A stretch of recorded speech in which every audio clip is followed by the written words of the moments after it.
Live from Parliament House, Canberra, this is 7 News with Peter Mitchell. Good evening from Canberra, where it has been an extraordinary day. It began with Peter Dutton throwing down the leadership gauntlet to the Prime Minister before Malcolm Turnbull demanded to see the names in writing of Liberal MPs who want him gone. Only then will he hold a party room meeting to end the crisis at noon tomorrow.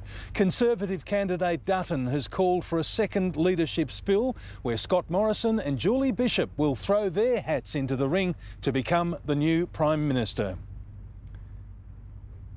Political editor Mark Riley begins our coverage on this remarkable day of manoeuvring. A short walk to a brief statement with massive implications. Earlier this morning I called the Prime Minister to advise him that it was my judgment that the majority of the party room no longer supported his leadership. After a night of frenzied activity by his supporters failed to gather the 43 signatures necessary, a majority of Liberal MPs, to force a spill, he was now taking matters into his own hands. Thank you very much. Australians will be rightly appalled by what they're witnessing in their nation's parliament. A succession of ministers filing into Mr Turnbull's office, the most important this trio. Finance Minister Matthias Cormann, who controls a decisive block of votes, fellow West Australian Senator Michaelia Cash, and Communications Minister Mitch Fifield, who had mounted a private delegation to Malcolm Turnbull yesterday afternoon, telling him he no longer had their support or that of the party. With great sadness and a heavy heart. Their numbers enough to push Mr Dutton into the lodge. 11 ministers in all resigning as Mr Dutton's supporters work furiously to secure those 43 signatures. A minority in the party room, supported by others outside the parliament, have sought to bully, intimidate others into making this change of leadership that they're seeking. An allusion to what he believes was a concerted campaign to oust him by News Corp newspapers, its Sky News service and Talkback Radio, orchestrated by Liberal Conservatives. What happened to no wrecking, no sniping? In the Senate, it was business as unusual. Who is the Prime Minister of Australia? Yes. Malcolm Turnbull. Apparently not for long, as a cavalcade of former ministers moved to the backbench. We've got this spectacle, this disgrace. You should be ashamed of yourselves. Fearing humiliation on the floor of the House, business was suspended until September the 10th. You've lost the confidence of everyday Australians. Shame on you. That after the House narrowly failed to refer Mr Dutton to the High Court over constitutional questions on his eligibility surrounding his family ownership of childcare centres receiving $5 million in government rebates. Peter Dutton is a validly elected Member of Parliament. That's a distraction. It's important that before the party meeting is held, we have access to the advice of the Solicitor General. That advice will become available to Liberal MPs tomorrow morning. Several Liberals noted that Peter Dutton used Twitter and television cameras but never confronted Malcolm Turnbull face-to-face, man-to-man about his challenge. Malcolm Turnbull won't be a candidate. Scott Morrison and Julie Bishop will. A three-way contest at high noon. Are you the next Prime Minister, Scott Morrison? Mr Dutton remains confident, but this sent a deathly chill through his camp. I've made it very clear that I believe that former Prime Ministers are best out of the Parliament. A threat to walk out, forcing a by-election in his Sydney seat of Wentworth the government could well lose, along with its one-seat majority, forcing a general election. From one who's seen it all before, the Liberal Party members should keep in mind the future prospects of their party at the next election. Those prospects are tonight looking grim. Mark Riley, 7 News.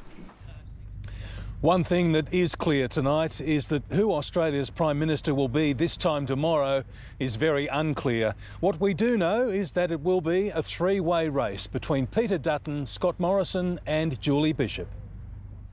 Silent in the midst of madness, Australia's old Prime Ministers watch as MPs prepare to hang another on Parliament's walls of lost leaders. Politics is a tough business. Candidate 1, Peter Craig Dutton, 47, Brisbane-born, Home Affairs Minister until he quit the front bench, 2 days ago. The former police officer leads the race for Conservatives who fear Labor is building to a massive win in Peter Dutton's Queensland. He's known for his uncompromising control of Australia's borders and the strategy that keeps asylum seekers on Nauru and Manus Island. Mr Dutton, are you expecting a meeting?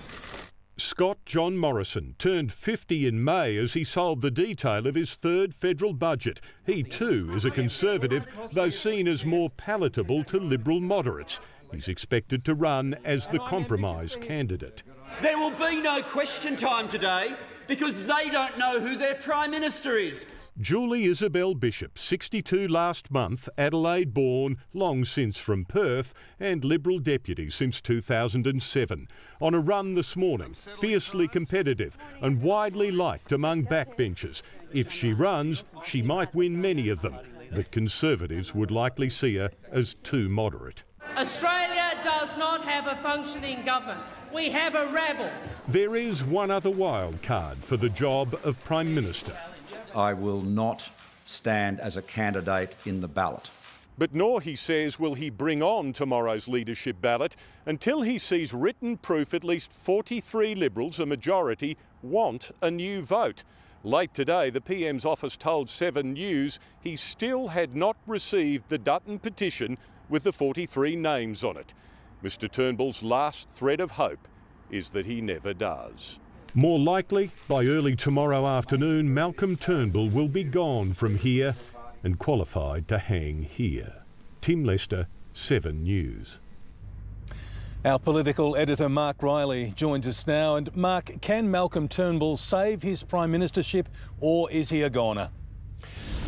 Good evening, Mitch. Well, I think he is a goner. His only chances rely on not mustering those 43 signatures on the petition, as Tim just alluded to, or that the Solicitor General decides that Peter Dutton really does have a case to answer in the High Court, which would tie him up in legal processes for many months and make MPs think twice about a spill, Mitch. So, Mark, who do you think is going to win this fight? Well, look, I think Peter Dutton starts a clear favourite tomorrow with Matthias Cormann in his corner and those 35 votes from the Tuesday ballot in his pocket. But the emergence of Scott Morrison and Julie Bishop make this a very interesting contest. Both have strong appeal across the aisles of the Liberal Party's broad church among Conservatives and moderates. But the real winner, now at unbackable odds to become Prime Minister when the people finally get their say in all this mess at a general election, Bill Shorten and the Labor Party, Mitch. And Mark, what about Tony Abbott? He's played a big role behind the scenes. Is he out of the running? Look, he insists he won't be a candidate tomorrow, but his hands are all over this. You're right. He is the one now wielding the assassin's blade that will take down Malcolm Turnbull, finally exacting his revenge. An eye for an eye and a knifing for a knifing. Mitch. Good evening. 3 possible contenders for Leader of the Liberals are crunching the numbers tonight following another extraordinary day in Australian politics. Despite hemorrhaging support, a defiant Malcolm Turnbull is refusing to resign as Prime Minister, setting the stage for a party room showdown at noon tomorrow. Political editor Chris Uhlmann begins our coverage. Full house. Well, good to welcome you. A day that will live in infamy in Australian politics. Australians will be rightly appalled by what they're witnessing in their nation's parliament. Left Malcolm Turnbull crippled, desperate, clinging on and fighting to the death. I don't want to... I regret... As senior ministers resigned and his support crumbled.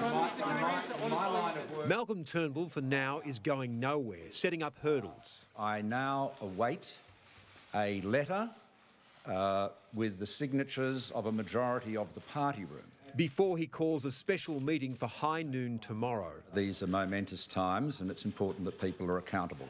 If a spill motion is carried, he'll stand down and quit Parliament, forcing a by-election. I've made it very clear that I believe that former Prime Ministers are best out of the Parliament. But the consequences could be much greater, even more destructive. The public will be crying out for an election, clearly. There's another reason he's waiting, and Malcolm Turnbull upped the ante, holding Peter Dutton hostage until advice from the Solicitor General expected in the morning about whether he's eligible to be in Parliament at all. over questions whether his business interests have got government subsidies. This issue of eligibility is critically important. You can imagine the consequences of having a Prime Minister whose actions and decisions are questionable because of the issue of eligibility. The crisis that deepened overnight grew darker by morning. Peter Dutton spoke to the Prime Minister, told him he'd lost the support of the party room and demanded a meeting to spill the leadership. I wouldn't have contacted the Prime Minister if I didn't believe that we had a majority of support. It got worse for Malcolm Turnbull when key backers, loyalists Matthias Cormann, Mitch Fifield and Michaelia Cash went to his office, tapped him on the shoulder and resigned from Cabinet. It's with great sadness and a heavy heart we believe that there should be a party room meeting to resolve the issue of the leadership of the Liberal Party. I did not want to be here in this position. We cannot allow this situation to continue. These are difficult circumstances. I do not believe he has the confidence of the party room. By mid-morning, there'd been a wave of resignations. 12 quit, deserting the Prime Minister. Others were standing behind him. I've spent the morning with the Prime Minister and the evening with the Prime Minister, and I am 100% supportive of the Prime Minister. If Malcolm Turnbull stands down, Peter Dutton will contest the leadership against Julie Bishop and Scott Morrison. This morning, he led the Prime Minister into the House. Amid the chaos and effectively without a ministry, the government shut down the House of Representatives. I move that the House do now adjourn. Avoiding question time and the risk of a motion of no confidence. This is the ultimate admission of surrender of a bankrupt government, of a failed government. The Senate went ahead with a no confidence motion and the demand that whoever's Prime Minister call an election. It has been an extraordinary spectacle. It has been an extraordinary spectacle of disunity, of division, of personal hatred. We've got this spectacle, this disgrace. You should be ashamed of yourselves. The Prime Minister was equally furious with his own and some in the Conservative media for a campaign to bring down a leader more popular than his opponent. A minority in the party room, supported by others outside the Parliament, have sought to bully, intimidate others into making this change of leadership. Late in the day, the Dutton camp withdrew the petition, saying it was now up to the party whip to call the Liberals together, and a dark day in Canberra rolled into an uncertain night that held the promise of chaos in the morning. Chris Ullman, 9 News. Of the three candidates, Foreign Minister Julie Bishop has the highest public profile. Damien Ryan prepared this background report on the politicians jockeying to become Australia's 30th Prime Minister. A week used to be a lot of politics. How about 24 hours? This is my leader. There you go. And I'm ambitious for him. Yeah, good on you. Thanks, Gomo. Today they all but swap places, and Scott Morrison may be the one in need of a hug. The stage is set for a possible three-way fight. Morrison, the former tourism exec, behind Lara Bingle's moment of fame. Peter Dutton, the Brisbane cop who chased down drug dealers, and Julie Bishop, the lawyer who's been waiting a long time in the wings. All had vastly different beginnings and beliefs. Dutton, a Conservative whose 17 years in politics has been punctuated with controversy. In 2008, he was the only member of the front bench to boycott the apology to the stolen generation. We say sorry. He was accused of racism over comments about street crime in Melbourne. Home invasions and cars are stolen, and we just need to call it for what it is. Of course it's African gang violence. He had to apologise for being caught on camera joking about climate change.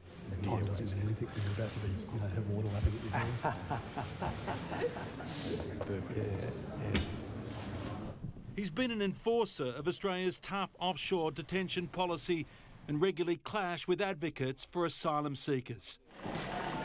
The man they call ScoMo is a self-confessed happy clapper and a political moderate, but with a hardline edge as immigration minister. This is the dividend of stopping the boats. This is what happens when you stop the boats. You can achieve these results. As Treasurer, Morrison railed against a royal commission into our banks. We don't think you need to waste years with some sort of lawyer's picnic. A crowning moment may have been his last budget, with some glowing reviews that he under-promised and over-delivered. Julie Bishop is more popular, and by a long way, according to the latest polls. A loyal and dogged deputy for Abbott and Turnbull, and since 2013, our representative on the world stage. Our go-to minister in times of trouble and turmoil. The foreign minister is diminutive in size, but tough, and with that death stare to boot. Please, is it your view? Thank you. The race to the Lodge has not only divided the Liberal Party, but punters as well. Bookmakers have wound Julie Bishop into a $1.72 favourite ahead of Peter Dutton. Scott Morrison is at $8.50, while Tony Abbott may not be an official starter. At $14, he could be the dark horse in the field. Damien Ryan, 9 News. Well, let's go live to Chris Ullman in Canberra now. Chris, where do we stand? Pete, Malcolm Turnbull has laid a series of landmines to make Peter Dutton's path to becoming Australia's 30th Prime Minister as dangerous and as painful as possible. The Dutton camp's bid to get a majority of Liberal names on a petition for a spill is proving hard. And worse, the office of the Solicitor General has been dragged into a party political fight by being asked to rule on whether Peter Dutton has the right to sit in Parliament. So what if the answer is yes? What happens then? Because only the High Court can actually settle that question, and only Parliament can refer an MP to the court. So tonight we have a dysfunctional government, a crippled Prime Minister, and no way of knowing if the person who emerges as the Liberal leader will be able to demonstrate to the Governor-General that they control a majority in the lower house. It's possible that the next Liberal leader will never be commissioned as Prime Minister. Hopefully tomorrow this will all be settled. But Pete, is it any wonder that the people of Australia are utterly sick of politics as usual?